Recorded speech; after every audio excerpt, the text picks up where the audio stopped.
Welcome to the Demonstrating Implementation Excellence stream of SNOMED CT Expo 2023. My name is Alejandro López Osornio, and I'm a Senior Implementer Specialist at SNOMED International. I will be moderating today's sessions. All questions will be answered at the conclusion of the presentation. Online attendees, please use the Q&A button to type your question to the presenter, and on-site attendees, please use the microphone provided in the room, there in the middle of the room. And well, now I'm pleased to introduce Kate Ebrill from CSIRO, who will be presenting Building a Use Case-Driven Capability Maturity Model for SNOMED CT. Kate, please go ahead. Thanks so much, Alejandro, and great to be here. I'm Kate Ebrill. I am from CSIRO, which stands for the Commonwealth Scientific Industrial Research Organisation, which is Australia's science agency. Before that, I used to work for the Digital Health Agency as the exec responsible for implementing clinical terminologies. So we've been in this game for a while around how not only do we develop good quality terminologies, but how do we really drive the implementation of those? And SNOMED was one of those original founding members way back in 2007, 2008, one of the original 9. And SNOMED implementation has really been increasing over that time. And one of the key things that probably gave it a good kick along was in 2015, when our CEO at the time said, we've got this National Electronic Health Record, how come it's full of free text data? What are we going to do about that? And even though in our government agreements it said people must implement SNOMED, and even though we saw all of these contracts go out that said, do you support SNOMED? Of course anyone's going to apply. I support SNOMED, SNOMED's great. But there was no kind of meaningful way to actually talk about truly what does supporting SNOMED mean. So we went around, asked a bunch of different organizations, a bunch of different vendors, and they said, well, one of the things that we need to do to help support the implementation of SNOMED was actually remove some of that complexity around things like RF2, understand that we have to deal with lots of different code systems. So we implemented at the time and said, let's remove as much complexity as possible. Let's stand up a national fire terminology server. Let's encourage everyone to use fire APIs. And reduce the complexity of people having to understand RF2 and increase the maturity of their SNOMED implementations.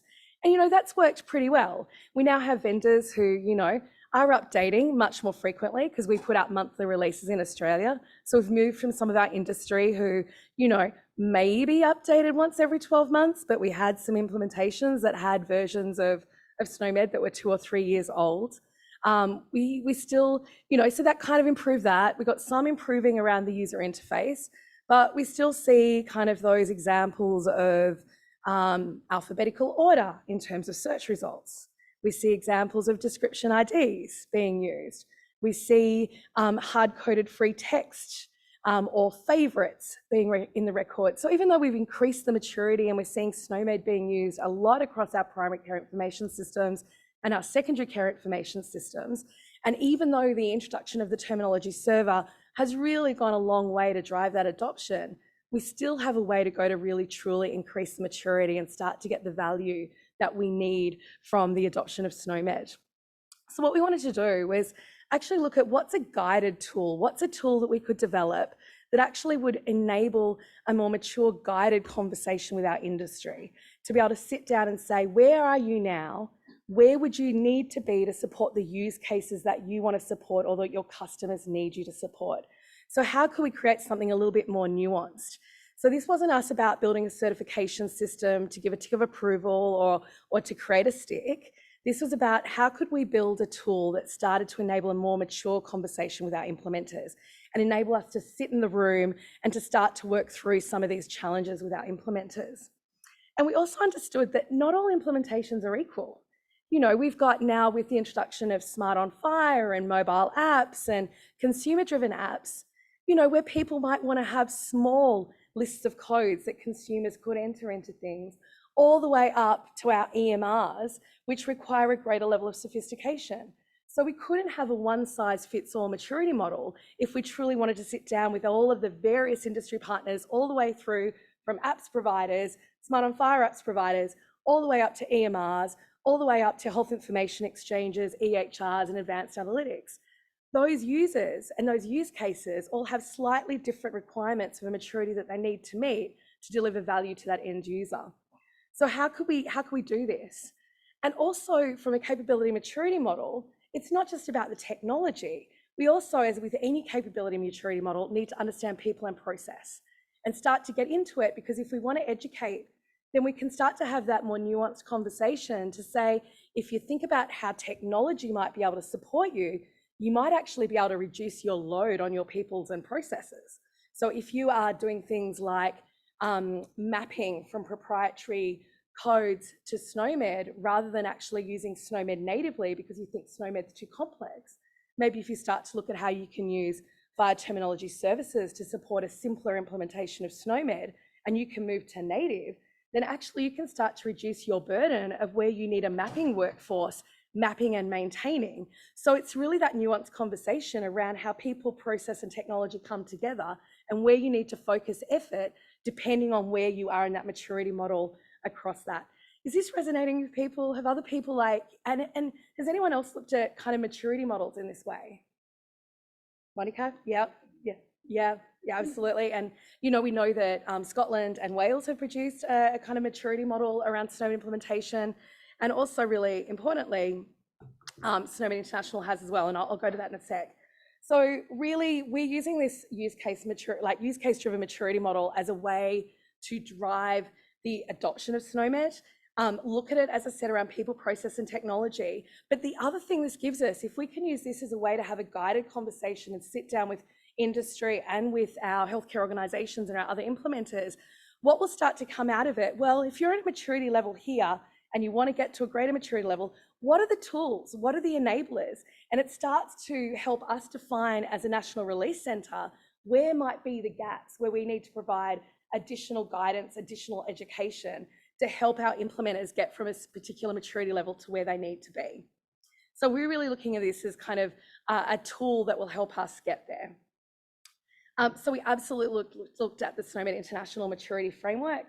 Who in the room is aware that it exists and has looked at that maturity framework? I'm seeing some nods, that's great. And, you know, so it's really provides that basis.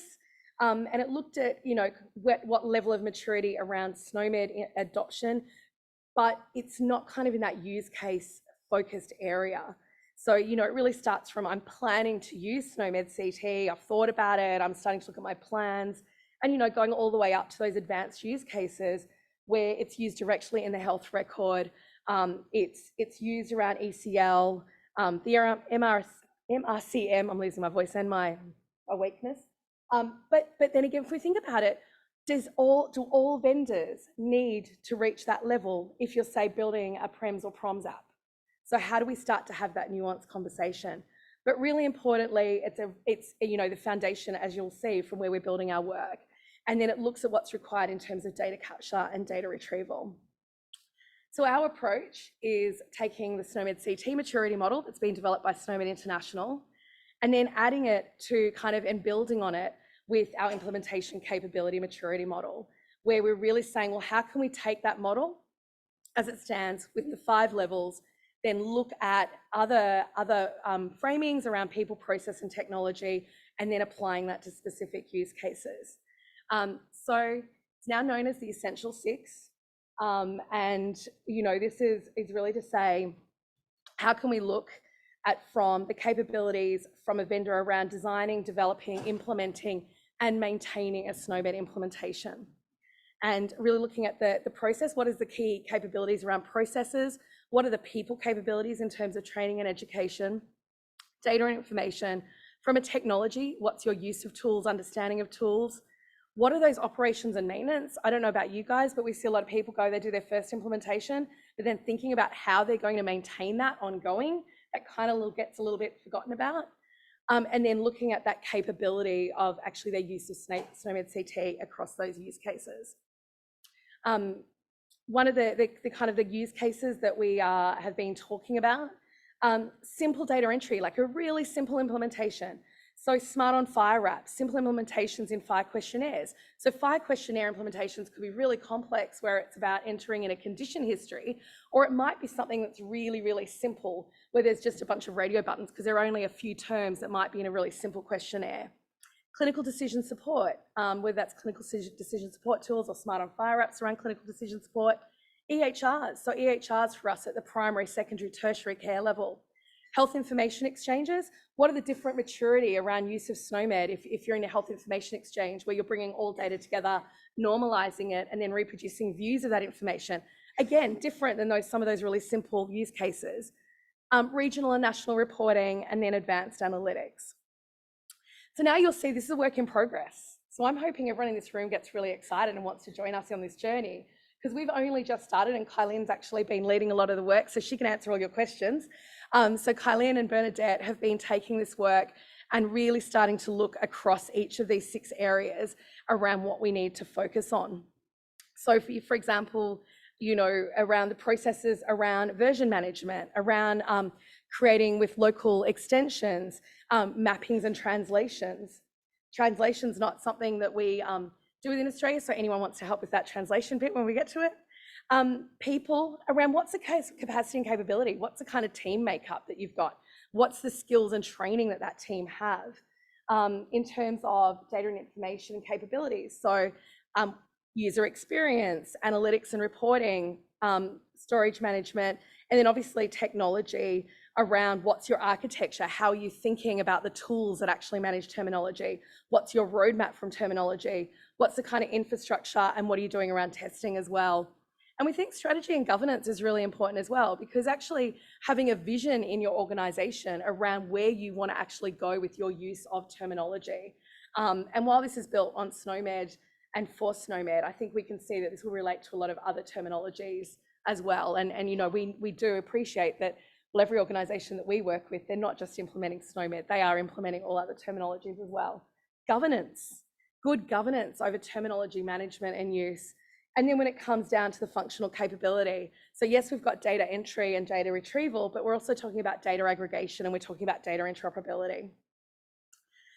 So as we start to pack, so then for each of these levels, start to look at what those different maturity levels against each of these are, picking things like version management, updating, level 1 is I've actually not considered how I update. That's probably some of our organizations in Australia who are 3 years behind. They implemented SNOMED once and never again, but still using it, all the way to where they might actually be syndicating content and syndicating the latest release within their systems.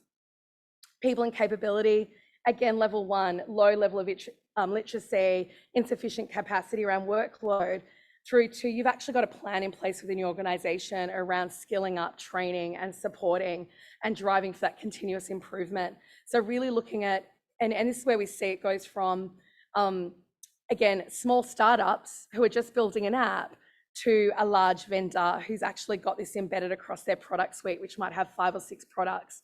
And again, while we're kind of focusing on software industry at the moment, we do see this is going to be a very useful tool for our healthcare organizations who are at a state level are implementing, and we want to get them actively involved in the implementation and the development and implementation of this too. Content management, level 1, Michael's favorite, only SNOMED CT descriptions are stored, all the way to concept and descriptions codes are stored. And this one's really important for us, user experience. I'm sure everyone in this room has heard clinicians don't like SNOMED. And when it comes down to it, it's the user experience they don't like. It's nothing to do with SNOMED at all. And the minute that you show clinicians a really good user experience, they go, oh no, SNOMED's got everything in it I need. I just didn't know how to get there. So really, I think this is the one that's really key for us, is starting to focus around the user experience piece and really, really supporting that. And I know that's where, for us, putting some tools like the SNOMED CT UI browser in the hands of our clinicians, and they sat down and poured all over it. And then anytime the vendor tried to show them something different, they're like, unless it looks like that, we're not taking it. Thank you very much. So it's again, like, how do we actually put this in a level of a maturity model to show here's what simple starts like, but here's where you want to go. And then your clinicians can start to say, no, I want you to be level 5. You have to be level 5 or I'm not accepting the product. Analytics and reporting, data entry goes hand in hand quite a lot with user experience, and data retrieval as well. And these slides will be available, and Colin can make kind of the work available around this. And then what we're looking at is, well, then how do we create a report out of it that starts to show for a simple use case, where might you need to be at each one of those levels of maturity for that particular use case? So you don't have to hit 5 for everything. For some use cases, it might be quite a simple maturity level that you need to be at. But I expect when we start to look at things like EHRs, we're wanting to see that they're hitting 5s all the way through. Where to from here? This is all work in progress. We actually want to continue to build this out. We're going to start piloting it and testing it and validating it with some of our vendor implementer partners and actually see if this resonates and is actually useful for them as well in the work that they want to do. Because again, there's no point us building this beautiful maturity model if no vendor wants to sit down and have that conversation with us. So we need to make sure this is a useful tool. As I said, this is not about creating a stick. This is about creating a useful tool to create a conversation. We want to work with them around validate and identify those priority use cases. And you know, we've given a list there, and we've started to work this through with our state and territory health organisations that implement SNOMED to say, does this resonate? Is this something that's useful for you? Is this going to be a useful tool when you next go to procurement or when you next sit down with your vendor? And absolutely use this process, because again, this is going to uncover where we're saying someone needs to be at this maturity level, but we might not have the appropriate guidance. We might not have the appropriate tools to actually get them there. So how do we use this to help identify what other support? So we kind of try to go for the carrots approach rather than the sticks approach. So what other tools and support can we provide to put around this to help get our industry there? And importantly, we're looking to collaborate with others, because we think this is a real opportunity. If we can start to end up with something that's aligned, where we're actually using the same language with our vendor partners around the globe, given that we actually have a number of the same vendor partners around the globe, is this something that would be useful that we collaborate on, and we could end up with a resource that starts to support people. So with that, how did I go for time? I've probably gone really quickly. You're perfect on time. We have time for questions and everything. Perfect. So yes, please, any questions, and Kylene's going to help answer them. Thank you. Kate will now take questions. There's a microphone there for you here, and we're looking at the Q&A box for the remote listeners. Thanks very much, Kate, and that was really interesting, and I think it's fabulous the work you're doing. So as part of the development of this, have you cross-referenced it to, are we not switched on? It is now? Okay. So the people in the room heard me, people online, you're just going to have to guess what I said. Have you cross-referenced it to the HIMSS maturity model at a bigger sort of global sort of level? Because I could see this as this, you know, matures and becomes published, of fitting really nicely into sort of a, you know, that overall model. We haven't actually looked at the HIMSS maturity model anyway. We've looked at SNOMED. We've looked at generic capability maturity models to kind of make sure they align, and then the work of Scotland and Wales. But HIMSS in particular, no, but really great suggestion. And I think you know, that would be great. I think there is maybe a sub. Yeah, I think it would be a really good detailed sub element of it, almost a sort of a vertical that could fit in to help. Like, it's important, and I've not put, and I think there's with the HIMSS, you can get to a level 7 without necessarily having full interoperability, because it's actually looking this way rather than that way, and we're trying to look this way around interoperability. And so again, it's probably going to be like maybe a really good complementary supporting piece that could fit into that. Yeah, great suggestion. We need to use the microphone, so Linda's first, and then maybe you stand yes, first Linda. Yeah, no, sorry, I'm normally like Carrie's, but I'm losing it, so. Thank you for this great presentation. I think, well, the naming was, I wasn't sure about it, but I'm really pleased to see what is part of that maturity model. There's also another model that the name is escaping me now, but I can retrieve it, from WHO related to information system. And I wondered if, a little bit like Monica said or suggested, if, I don't know if you took some references from there, and or if there is at least some of the criteria for evaluation from an information system to allow for. Yeah, no, another brilliant. As we said, this is work in progress. We kicked it off a couple of months back, and we really kind of want to get this, because again, like us doing it in Australia, it needs to be something that we end up with something that's useful. So no, if you can point us to it, Linda, that would be awesome. That'd be fantastic. IS4H probably. What did you say? IS4H. No, not No, that one. not that one. Sorry, trying to help. Sorry. But if you're looking for guinea pigs or piloting, we're there. Yeah, awesome. No, that'd be brilliant. Thanks, Heather. No, I love this. I really think it's to be congratulated. But I wanted to say that to me, I'm going to put my ISO hat on. I don't know how many people in this room are aware of ISO standards, for example, on how to assess the quality of a map and its safe use in clinical practice. There is current work items on there's already one out on the capacity of a terminology so that we identify the attributes of terminologies. But we've got a work item on assessing the maturity of your terminology implementation. And I think this will inform Fabulous. that and probably vice versa. Yeah, no, which awesome. should be really This is great. great. We're getting friends, Kylie. I love Exactly. it. I love it. I love friends. We have an expression of support from the forum. Excellent work. Looking forward to seeing how it develops. How can we get involved, says Tracy Francis. Awesome, Tracy. We want you involved. And we know that NHS England did a lot of work as well around kind of conformance. So I know some of them have had to leave. So yeah, awesome. This is brilliant. I do have a question. Are you, in the case of when different organizations, I need to stand there, no, when different organizations use the same system, are you planning to measure the maturity of the software or each implementation in each hospital? I think at the moment we're starting looking at like the product with the actual software implementation of the vendor. So this is about like say sitting down for us with Telstra Health, who's got 5 products across their product suite. And being able to, Monica, with 5 products, like, and saying like, where are they at and where are they going? I think, as I said, because it's more about, I think then would probably talk, if it's at a hospital level, it would be, say, working with New South Wales Health or one of our state health departments to say, where are they going at that level and how does that interact across all their vendors that are in use? So starting small, Alejandro, and let's see where we end up. Well, thank you very much. No other questions? One more question. Thanks, Kate. And,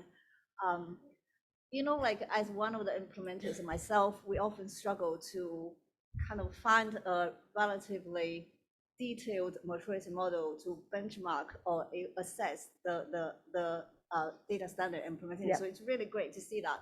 And when I saw one slide that you showed about different levels of maturity, personally, I feel like a lot of the usability is heavily influenced, or should I use a debatable word, dictated by vendor system. Yes. Which is probably remains as one of my personal big frustrating element. So I think it would be good that, how does your maturity model, I know it's working in progress, but how does it relate or relevant to the vendors? Like, do they have to follow this kind of model when they deliver electronic health records? And I think at the moment, great question. And you're on our hit list to be helping validate this with all the work that you've done, Lele. So we need your experience involved in this. We're at that journey to say, let's start with using it to have that conversation with the vendors. Is this a useful conversation? Are they buying into this? Do they see value for this? I think there's a next question to say, as it starts to mature, is this something that then could be used in procurement guidelines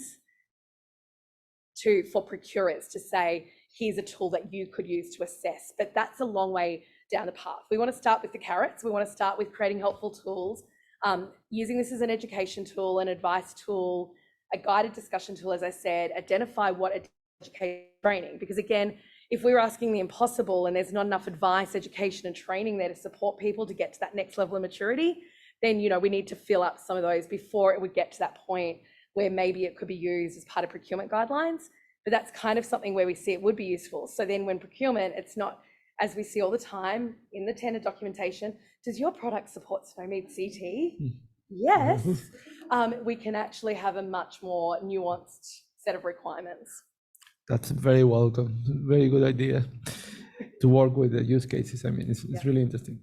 Well, thank you very much, Kate. This concludes the session.